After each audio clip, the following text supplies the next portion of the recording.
ओम शांति। 16 अक्टूबर 2023 के बाप दादा के अनमोल मधुर महावाक्यों में बाबा कहते हैं, मीठे बच्चे, ज्ञान का सुख 21 पीढ़ी चलता है, वह है सरों का सदा सुख। भक्ति में तीव्र भक्ति से अलप काल अक्षण भंगुर सुख मिलता है। प्रश्न दिया बाबा ने, किस सरीमत पर चलकर तुम बच्चे सदगति को प्राप्त कर सकते हो? उत्तर में कहते हैं बाबा, बाप की तुम्हें सरीमत है, इस पुरानी दुनिया को भूल एक मुझे याद करो। इसी को ही बलिहार जाना अथवा जीते जी मरना कहा जाता है। इसी सरीमत से तुम श्रेष्ठ से श्रेष्ठ बनते हो, तुम्हारी सदगति हो जाती है।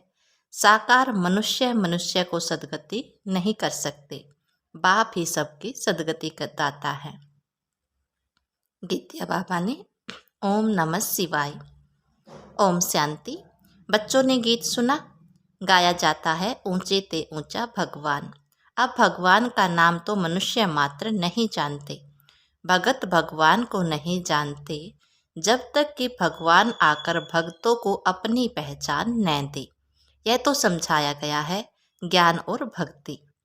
सतयुग त्रेता है ज्ञान की प्रलाब्ध। अभी तुम ज्ञान सागर से ज्ञान पाकर पुरुषार्थ से अपने सदा सुख की प्रलाब्ध बना रहे हो। फिर द्वापर कलयुग में भक्ति होती है, ज्ञान की प्रलाब्ध सतयुग त्रेता तक चलती है। ज्ञान को 21 पीढ़ी सुख चलता है, वह स्वर्ग के सदा सुख। नरक का है अलग काल अक्षण भंगुर सुख। मनुष्य को समझाया जाता है सतयुग त्रेता ज्ञान मार्ग है, नई दुनिया नया भारत था, उसको स्वर्ग कहा जाता है। अभी तमो प्रधान भारत नरक हो गया है। अनेक प्रकार के दुख हैं, स्वर्ग में दुख का नाम निशान नहीं रहता। गर्व करने की दरकार ही नहीं, भक्तों का उद्धार भगवान को ही करना है। अभी कलयुग का अंत है, मनुष्य विनाश सामने खड़ा है। बाप आकर ब्रह्मा द्वारा ज्ञान देकर स्वर्ग की स्थापना कराते हैं और शंकर द्वारा विनाश, विष्णु द्वारा पालना कराते हैं। परमात्मा के कर्तव्य को कोई समझते नहीं। मनुष्य को पाप आत्मा पुण्य आत्मा कहा जाता है, पाप परमात्मा पुण्य परमात्मा नहीं कहा जाता।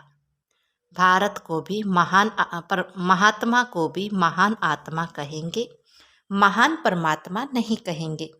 आत्मा पवित्र बनती है, बाप ने समझाया है। पहले पहले मुख्य है देवी देवता धर्म। उस समय सूर्यवंशी ही राज्य करते हैं, चंद्रवंशी नहीं थे। एक धर्म था। भारत में सोना चांदी के महल थे, हीरे जवाहरों से छत दीवारें सब सजी हुई थी। भारत हीरे जैसा था, वही भारत अब कोड़ी मिसल बन गया है। बाप कहती हैं, मैं कल्प के अंत में सतयुग आदि के संगम पर आता हूँ। भारत को माताओं द्वारा फिर से स्वर्ग बनाता हूँ। यह है शिव शक्ति पांडव सेना। पांडव की प्रीत एक बाप से है, उन्हों को बाप पढ़ाते हैं शास्त्र आदि। सब भक्ति मार्ग की सामग्री वह है भक्ति कलट। अभी बाप आकर सबको भक्ति का फल ज्ञान देते हैं, जिससे तुम सदगति में जाते हो। सदगति दाता सबका बाप एक ही है, बाप को ही ज्ञान सागर कहा जाता है। बाकी मनुष्य को मुक्ति जीवन मुक्ति दे नहीं सकते। वह ज्ञान कोई शास्त्र में नहीं है, ज्ञान सागर एक ही बाप को कहा जाता है। उनसे तुम वर्षा लेते हो, फिर सर्वगुण संपन्न 16 कला संपूर्ण बन जाओगे। वह देवताओं की महिमा है। श्री लक्ष्मी नारायण है 16 कला संपूर्ण, राम सीता है 14 कला। यह पढ़ाई है, यह कोई कॉमन सत्संग नहीं है। सत ही एक है, वही आकर सत समझाते हैं। यह है पतित दुनिया, पावन दुनिया में पतित होते ही नहीं। पतित दुनिया में पावन नहीं होते। पावन बनाने वाला एक ही बाप है। आत्मा कहती है शिवाय नमः।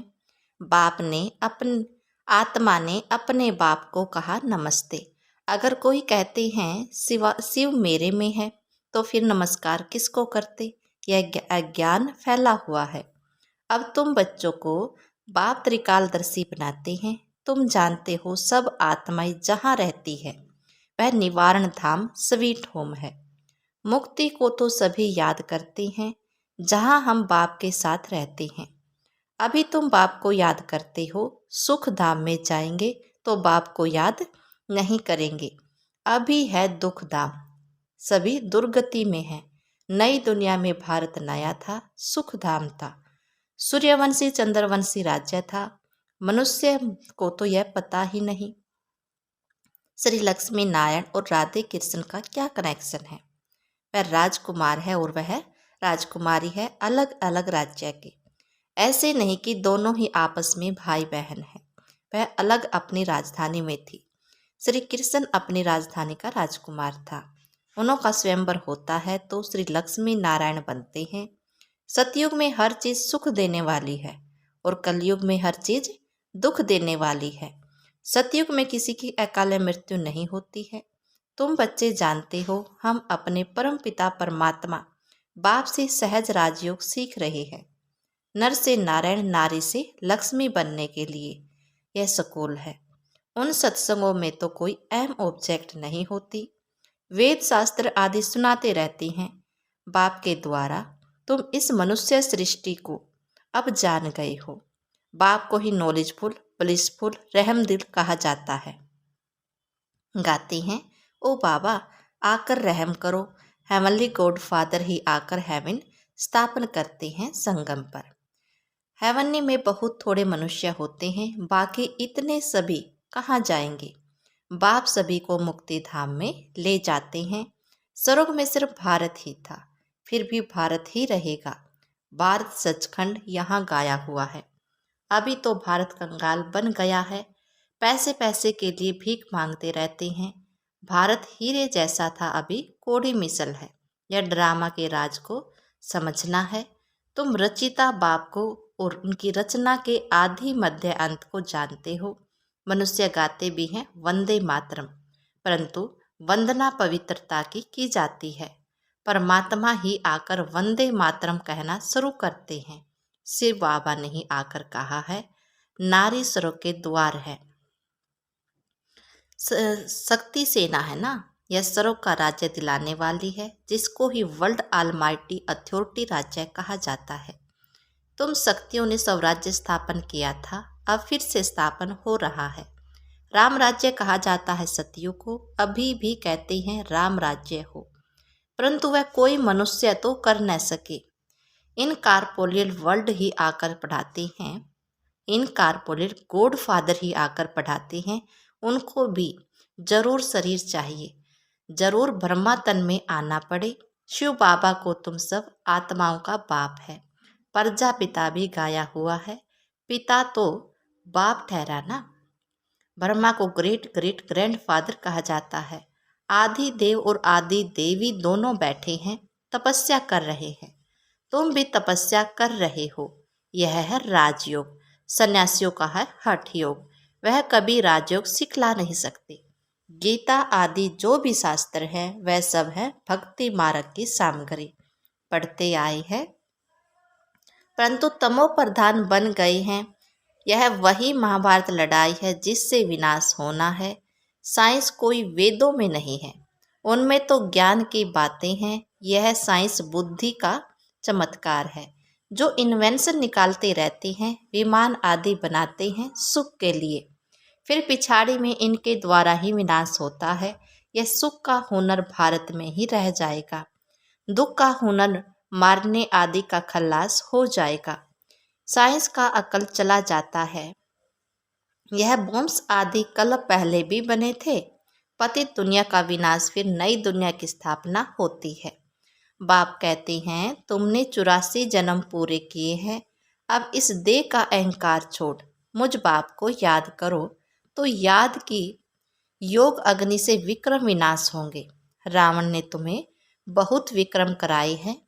पावन बनाने का तो एक ही उपाय है, तुम आत्मा तो हो ही, कहते भी हो मैं आत्मा, ऐसे नहीं कहेंगे मैं परमात्मा हूँ। कहते हो मेरी आत्मा को नाराज मत करो। आत्मा सो परमात्मा कहना यह तो बहुत बड़ी भूल है। अभी है तमो प्रधान व्यभिचारी भक्ति। जो आया उनको बैठ पूजते हैं, अव्यभिचारी एक की ही याद को कहा जाता है। अव्यभिचारी भक्ति का भी अंत होना है। बाप आकर बेहद का वर्षा देते हैं। सभी को सुख देने वाला एक बाप है, दूसरा न कोई। बाप कहते हैं, मुझे एक के साथ बुद्धि योग जोड़ने से ही अंतमति सो गति हो जाएगी। मैं हूँ ही सरोकार रचयिता। यह कांटों की दुनिया है, एक दो में लड़ते झगड़ते रहते हैं। अभी यह पुरानी दुनिया बदल रही है। ज्ञान अमृत का कलश माताओं पर रखते हैं, यह है नॉलेज। परंतु विष की भेंट में अमृत कहाँ गया? कहा भी जाता है, अमृत छोड़ विष काहे को खाए। सरीमत से ही तुम श्रेष्ठ बनेंगे। परम पिता परमात्मा आकर सरीमत देते हैं। श्री कृष्ण भी सरीमत से ऐसा बना है। यह समझने की बातें हैं। इस सारी पुरानी दुनिया को भूल एक बाप को याद करना है। बलिहार भी अभी जाना होता है। इनको ही जीते जी मरना कहा जाता है। भक्ति मार्ग की बातें अलग हैं, वह है भक्ति कलट। भक्ति के तो ढेर गरु हैं, परंतु सदगति दाता एक ही निराकार परम पिता परमात्मा है। साकार मनुष्य मनुष्य की सदगति कर नहीं सकते, सदा के लिए सुख दे नहीं सकते। सदा सुख देने वाला है बाप, यह पाठशाला है। एम ऑब्जेक्ट भी बतलाते हैं, कहते हैं तुमको सर्व के सुख का वर्षा मिलेगा, बाकी सब मुक्ति धाम में चले जाएंगे। शांति धाम, सुख धाम और यह है दुख धाम। यह चक्कर फिरता रहता है, इसको सौदर्शन चक्र कहा जाता है। इस ड्रामा के चक्कर से कोई छूट नहीं सकता। बना बनाया अविनाशी पार्ट है हर एक का। बाप तुमको पढ़ाकर मनुष्य से देवता बना रहे हैं। फिर जितना जो पढ़ेंगे तो कोई राजा बनेगा, कोई प्रजा बनेगा। सूर्यवंशी डिनेस्टी है ना। सतयुग में सूर्यवंशी थे तो और कोई नहीं थे। भारत खंड ही ऊंचे ते ऊंचा सचखंड था। अब झूठ खंड बना है, इसको रौरव नरक कहा जाता है। पैसे के लिए कितनी मारामारी होती है। वहाँ तो कोई अप्राप्त वस्तु नहीं रहती जिसकी प्राप्ति के लिए कोई पाप करना पड़े। बाप ही इस भ्रष्टाचारी दुनिया को श्रेष्ठाचारी बना रहे हैं इन माताओं द्वारा। इन्हों को बाप वंदे मातरम कहते हैं। सन्यासी कहते हैं वंदे मातरम। उनका है हद का सन्यास, यह है बेहद का सन्यास। सारी दुनिया बुद्धि से सन्यास करती है। शांति धाम सुख धाम को याद करना है, दुख धाम को भूल जाना है। बाप का यह फरमान है। बाप आत्माओं को समझाते हैं, तुम इन कानों से सुनते हो, शिव बाबा इन ऑर्गन्स द्वारा तुमको समझाते हैं। वह ज्ञान सागर, यह कोई साधु संत महात्मा नहीं है। अच्छा, मीठे मीठे सकलदे बच्चों प्रति माता पिता बाप दादा का याद प्यार और गुड मॉर्निंग। रूहानी बाप की रूहानी बच्चों को नमस्ते। धारणा के लिए मुख्य सार में बाबा कहते हैं, बाप पर पूरा बलिहार जाना है। देह का अहंकार छोड़ योग अग्नि से विक्रम विनाश करना है। नंबर 2, एम ऑब्जेक्ट को बुद्धि में रख पढ़ाई करनी है। बने बनाए ड्रामा को बुद्धि में रखकर सब दर्शन चक्रधारी बनना है। वरदान दिया बाबा ने, सदा उमंग उत्साह के पंखों द्वारा उड़ती कला में उड़ने वाली श्रेष्ठ आत्मा भव। ज्ञान योग के साथ साथ हर समय हर कर्म हर दिन नया उमंग उत्साह बना रहे हैं। यही उड़ती कला का आधार है। कैसा भी कार्य हो, चाहे सफाई का हो, बर्तन मांजने का हो, साधारण कर्म हो, उसमें भी उमंग उत्साह नेचुरल और निरंतर हो। उड़ती कला वाली श्रेष्ठ आत्मा उमंग उत्साह के पंखों से सदा उड़ती रहेगी। वह कभी कंफ्यूज नहीं होगी। छोटी छोटी बातों में थककर रुकेगी नहीं। स्लोगन दिया बाबा ने, जो निर्माण चित अथक और सदा जगती ज्योत है, वही विश्व कल्याणकारी है। ओम शांति।